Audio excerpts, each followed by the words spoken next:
There are moments in life where pain comes so suddenly, so violently, that it shakes the very foundation of who you thought you were.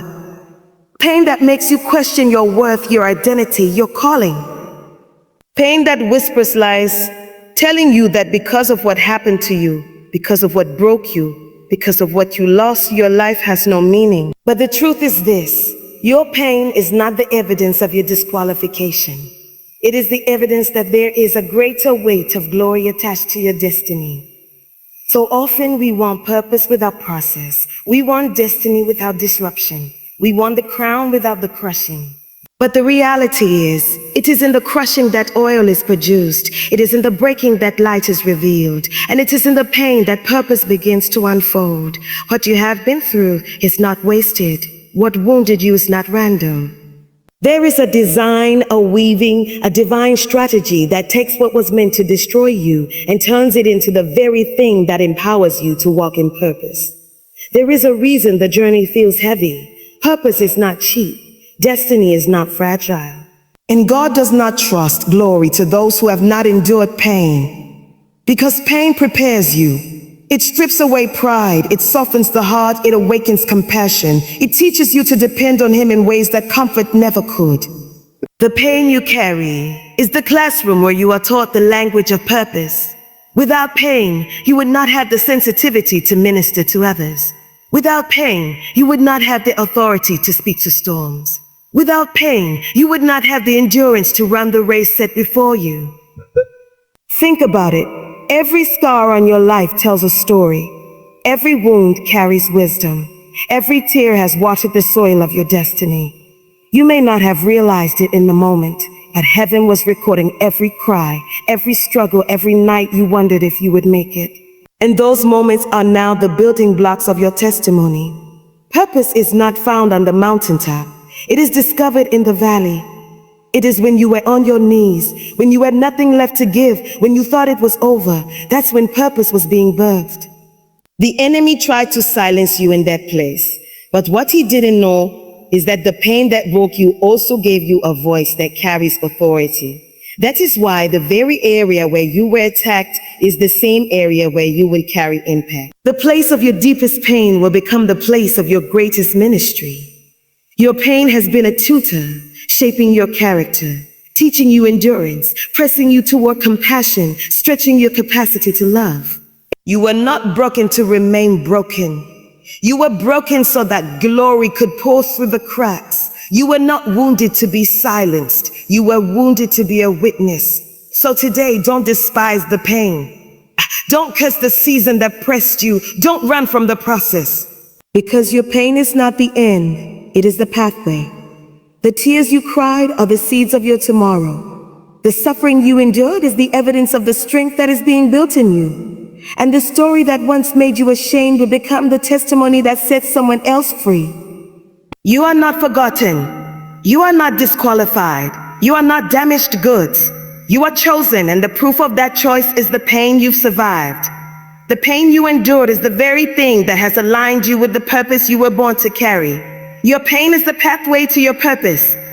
Walk it boldly. That pain has a way of shaking us to our core, stripping away the illusions we hold about how life should be, and forcing us to confront the reality of who we are and what we believe. When we encounter pain, the first thought that often rises within us is that something has gone wrong, that somehow we are being punished or singled out for destruction. Pain trains your spirit to endure. Because purpose is not a sprint, it is a marathon. And without endurance, purpose cannot be fulfilled. Pain also softens your heart toward others. You begin to see yourself in their struggles. You carry compassion where before you carried judgment. You offer grace where once you offered criticism. Pain makes you human. It makes you tender. It makes you usable. The most powerful vessels are not the untouched ones. They are the broken ones who allowed their pieces to be placed back together by the hand of God. So when pain enters your life, you must learn not to resist it, but to ask what it is preparing you for. What strength is it building in you? What wisdom is it depositing? What glory is it making room for? Because pain is never wasted in the hands of God. It is always used as preparation for something greater than you could have imagined. The areas where you feel the heaviest battles, the deepest wounds, and the most relentless opposition are often the very areas where your purpose is rooted. It is not by accident that the enemy seeks to attack you in certain places repeatedly, because he recognizes that there is something significant about that place in your life. If you look closely, you will notice a pattern. The pain is not random, the resistance is not scattered, the warfare is not unfocused, it is targeted, and it is targeted because the enemy senses that in that very place lies your greatest assignment. The attack is evidence of importance. If there was nothing powerful about you, nothing significant about your calling, there would be no need for the assault. But because you carry something that can change lives, shift atmospheres, and alter generations, the attack comes against you with force. The very place where you feel least qualified, the very area where shame has tried to silence you, the very space where you have experienced the most disappointment is often the platform God will use to bring healing and breakthrough to others. The enemy's strategy is always to silence the voice that carries deliverance. He wants you to believe that your pain disqualifies you, when in reality, it is that pain that qualifies you to speak with authority and to minister with compassion. The attack on your confidence is proof that you are meant to walk in boldness. The attack on your identity is proof that you are meant to walk in clarity and security. The attack on your family is proof that you are meant to carry a generational mantle. What has been under fire is the very thing that is meant to flourish. If you think about the stories of those who changed the course of history, their assignments were directly connected to the areas of their greatest trials. Those who bring freedom often first tasted the bitterness of captivity. Those who bring hope often first walk through despair. Those who heal others often first carried wounds of their own. The enemy tries to use pain to silence you in the place where you are most dangerous to him, next to him. But what he does not realize is that God takes what the enemy meant for harm and transforms it into a weapon of purpose. There is no pain without prophecy. The attack is a clue. The hardship is a signpost. If you can trace where the enemy has tried hardest to break you, you can often trace the place of your greatest calling. If your voice has been silenced, your voice is meant to bring freedom. If your mind has been under torment, you are called to bring peace. If you have experienced lack, you are called to open doors of provision for others. If you have endured rejection, you are called to reveal acceptance and belonging. The enemy always overplays his hand, and in doing so, he unintentionally points you toward your destiny. This is why pain cannot be dismissed as meaningless. Every wound is a clue. Every battle is a revelation. The place where the opposition is fiercest is the place you must lean into, not run from. The enemy wants you to shrink back in fear, to disqualify yourself, to bury your gifts in silence. But the truth is that your greatest impact will come from the area of your greatest warfare. If you give up in that place, you surrender your assignment. If you endure in that place, you step into authority that cannot be shaken.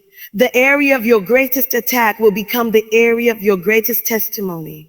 People will be drawn not to your strength, but to the way you carry your weakness. They will not be moved by what you accomplished without resistance, but by what you overcame despite the resistance. Your scars will speak louder than your trophies. Your brokenness will shine brighter than your perfection. That is why the area of your pain is so powerful, because it becomes the place where others find themselves in your story. And through your survival, they learn that they too can endure. It is a paradox, but one that is divine. The place where you feel least worthy is the place you are most anointed. The place where you feel least strong is the place you carry the most authority. The place where you have been wounded the deepest is the place you will bring the deepest healing. The very area where the enemy has tried to bury you is the place where God will raise you up as a witness. Your assignment is hidden in your attack, and your calling is revealed in your pain. Scars are powerful storytellers. They carry within them memories of pain, moments of survival, and testimonies of resilience.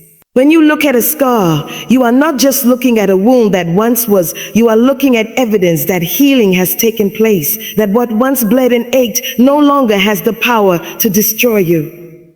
Scars are proof that you have endured something that could have taken you out, but it didn't.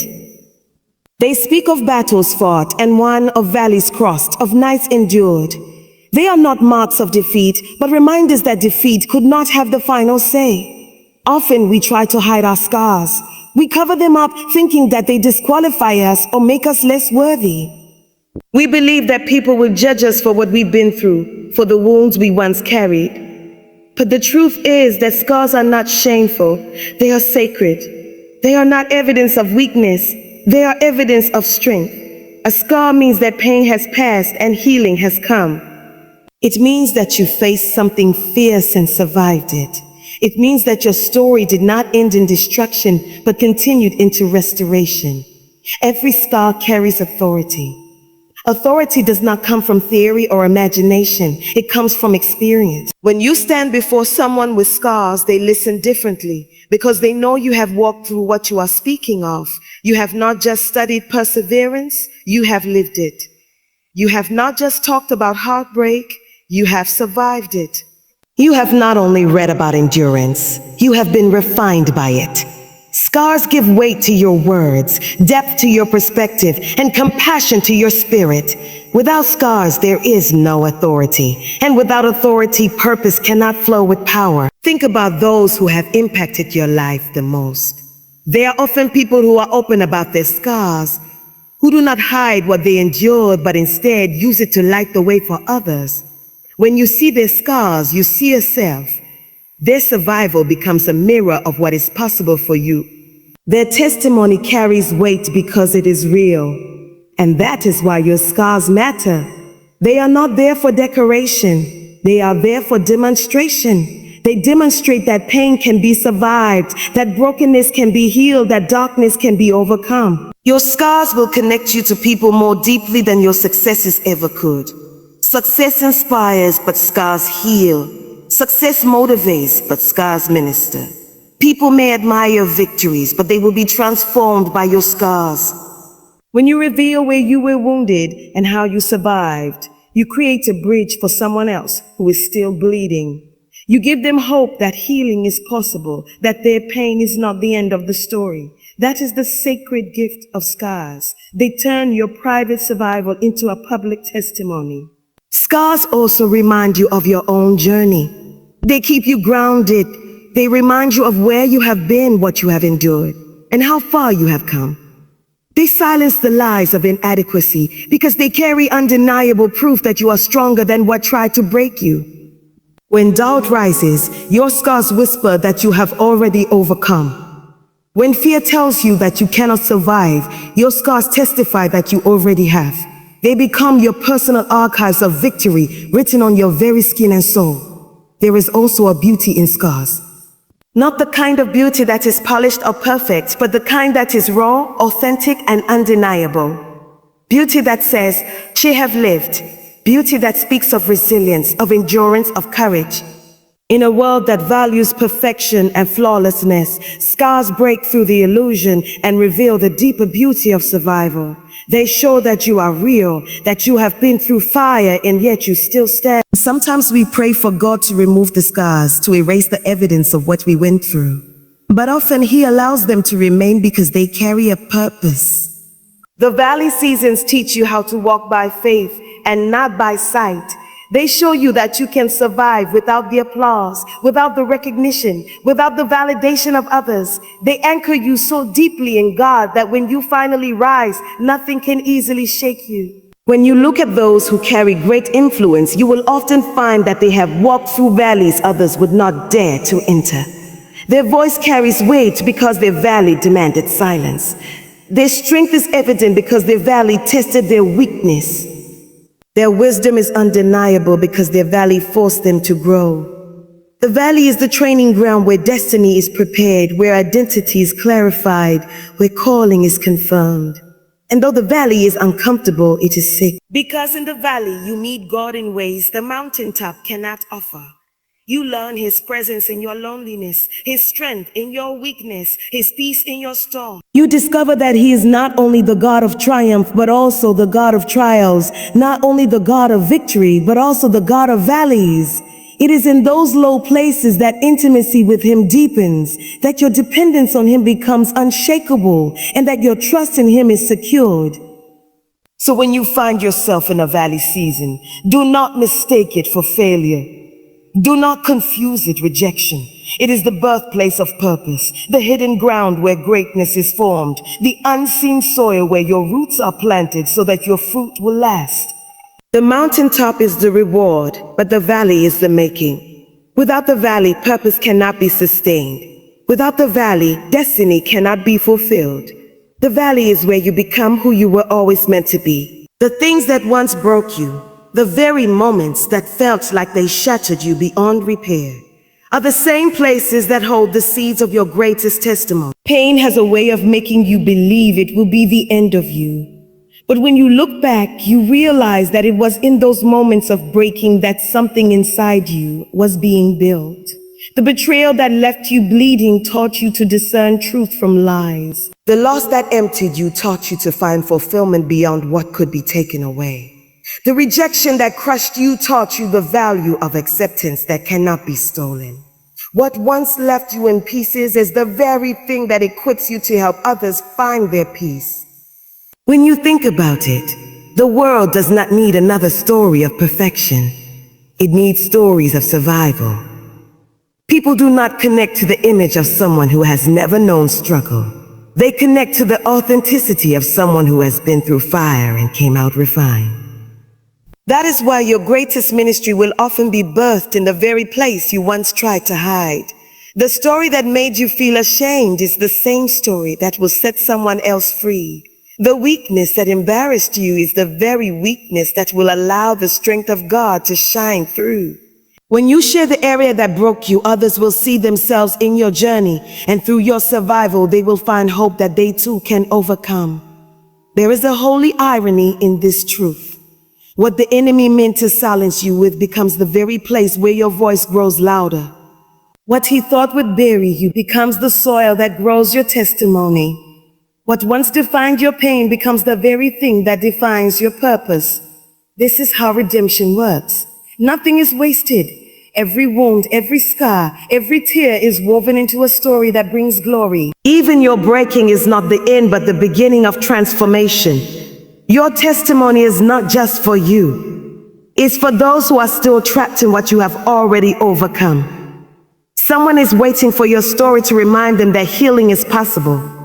Someone is waiting to hear that survival is not just for the strong, but for the broken who dared to keep moving.